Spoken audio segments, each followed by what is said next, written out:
La façon dont un manga est imprimé, ça fait partie de ce genre de sujets sur lesquels on pourrait se dire qu'il n'y a pas énormément de choses à dire.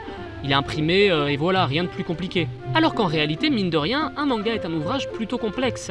Il doit pouvoir être imprimé en de très nombreux exemplaires et rapidement. Aujourd'hui, je vous propose un épisode qui sera vachement plus technique que les autres. On va s'attarder sur la fabrication du manga en tant qu'objet, en tant que livre. Quel est le temps nécessaire pour imprimer un tome? Quelles sont les étapes à suivre? Quels sont les différents paramètres qui sont pris en compte? Comment fait-on pour imprimer dans de très grandes quantités très rapidement sans que ça soit trop cher? Bienvenue à tous dans le 5e épisode de l'édition des mangas en France. Aujourd'hui un épisode qui sera sans doute un peu plus court parce qu'il y a potentiellement moins de choses à dire et pour le coup qui sera plus technique que les autres. On va parler de l'impression des mangas en France.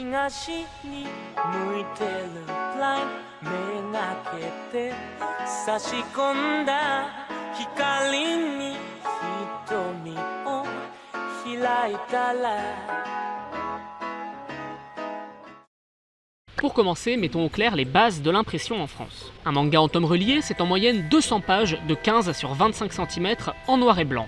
C'est le cas de figure le plus fréquent en France. Pour faire ça, on fait appel à un imprimeur professionnel avec lequel l'éditeur passe des contrats, commandant un nombre précis de tomes à imprimer. La durée nécessaire à l'impression varie énormément, tournant en moyenne autour de 15 jours pour imprimer 3000 exemplaires. Niveau paiement, l'imprimeur reçoit entre 30 centimes et 1 euro par tome. Cela peut varier en fonction de la taille ou de la qualité de l'impression. Et tout de suite, je me heurte au principal problème quand on parle de ce genre de sujet, il y a énormément de cas différents. Une grande majorité des mangas font autour de 200 pages, sont sur 15 par 25 cm et en noir et blanc, mais il y aura constamment des exceptions. Beaucoup de mangas ne vont pas rentrer dans le processus que je vais décrire aujourd'hui. C'est un marché trop diversifié pour pouvoir tout lister. Ce que je vous présente donc aujourd'hui, c'est le processus d'impression pour la majorité des mangas en France, mais pas tous, je vais pas mentir. Mais bref, demandons-nous quand même comment ça se passe pour la majorité des mangas. Tout commence chez l'éditeur, qui, après avoir adapté toutes ses pages au bon format et à la bonne langue, va chercher à faire imprimer son manga. Pour ce faire, il entre en contact avec une entreprise d'imprimerie, à qui il envoie les pages au format PDF. Chose importante, il lui envoie également différentes données précisant ce qu'il souhaite pour l'impression, avec par exemple le grammage du papier, c'est-à-dire en gros sa dureté. Le grammage moyen pour une page de manga, c'est d'environ 90 G. À titre de comparaison, dites-vous qu'une feuille A4 basique d'imprimante a un grammage d'environ 80 G, là où un carton sera entre 300 et 400 G.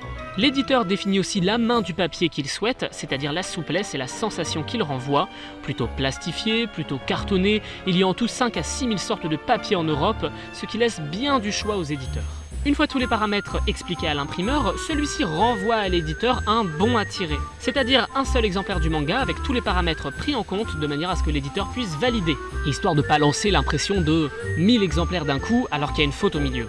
Une fois cette vérification effectuée, l'impression est lancée. Généralement, on utilise une technique d'impression qu'on appelle l'impression offset, spécifiquement pour les tirages à énormément d'exemplaires comme c'est le cas pour les mangas, mais également parfois pour les romans. Ce processus est composé de 3 machines ayant chacune leur rôle précis. Premièrement, l'imprimante, qui, comme son nom l'indique, imprimera toutes les pages du manga, petite particularité d'ailleurs, sur une seule feuille de papier aux dimensions impressionnantes, ce qui donne une gigantesque feuille recto-verso sur laquelle on trouve toutes les pages du manga.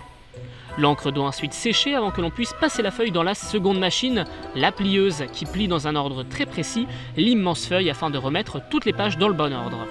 À la sortie de la plieuse, on obtient donc un très gros pâté très épais qui ne ressemble pas encore à un livre, mais plutôt à une espèce de pliage gigantesque. Ce pliage est ensuite placé sous pression pendant 24 heures à 5 bars de pression, sans quoi le tome ne tiendrait même pas fermé et s'ouvrirait constamment tout seul. L'ouvrage passe alors ainsi dans la dernière machine qui découpera les contours du manga dans le pliage, de manière à ce que ce gros tas de papier devienne enfin un manga. Ça, c'est quand tout se passe bien. Cependant, il y a parfois des complications avec l'impression, c'est normal puisque c'est à énormément d'exemplaires. Ce qui peut d'ailleurs retarder la commande de l'éditeur. Par exemple, de temps à autre, on peut retrouver un effet sur le papier qui est très indésirable et qu'on appelle le moirage. Ce qui provient d'un mauvais traitement du noir et blanc du manga en numérique, ce qui est donc souvent la faute de l'éditeur également. Dans ce cas-là, c'est souvent repéré au moment du bon à tirer, rectifié numériquement et puis recommencer à zéro. Un autre problème, cette fois venant plutôt de l'imprimeur, il arrive parfois durant l'impression que la page bouge de quelques millimètres à peine. Ce qui suffit parfois à couper une case ou un dessin qui était trop en bord de page. Cette fois-ci, l'éditeur n'y peut pas grand-chose, vous vous en doutez, mais il ne peut pas modifier les bulles dans une image à sa convenance. C'est d'ailleurs pour ça que bien souvent des marges sont laissées sur les bords. Autre situation qui peut aussi parfois poser problème, l'éditeur peut demander de temps à autre à l'imprimeur des choses qu'il ne sait pas faire, et ce parce qu'il n'a pas les machines nécessaires. Par exemple, ça peut être un vernis particulier sur la couverture ou alors une dorure sur le tome. Dans ce cas, l'imprimeur est obligé de faire lui-même appel à un autre imprimeur pour réaliser ce travail, ce qui peut rallonger de plusieurs jours l'impression d'une commande. Mais globalement, pour ce qui est de l'impression d'un tome classique sans vernis ni dorure, chaque imprimeur est plus ou moins capable de le faire. D'autant plus qu'il ne s'agit bien souvent que de noir et blanc.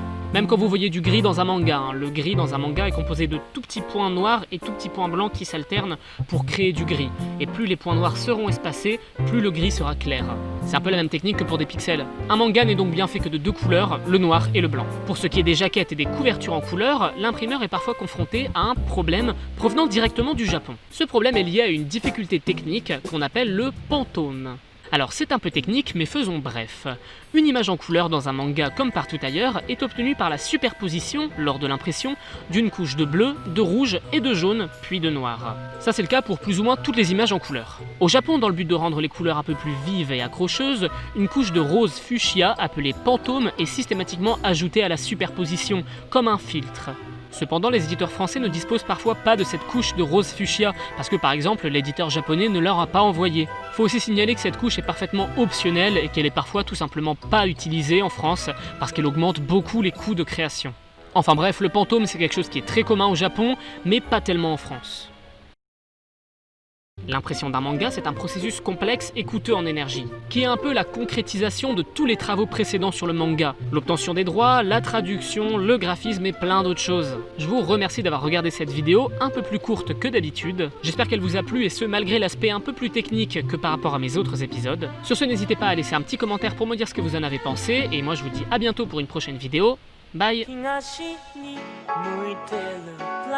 目がけて差し込んだ光に瞳を開いたら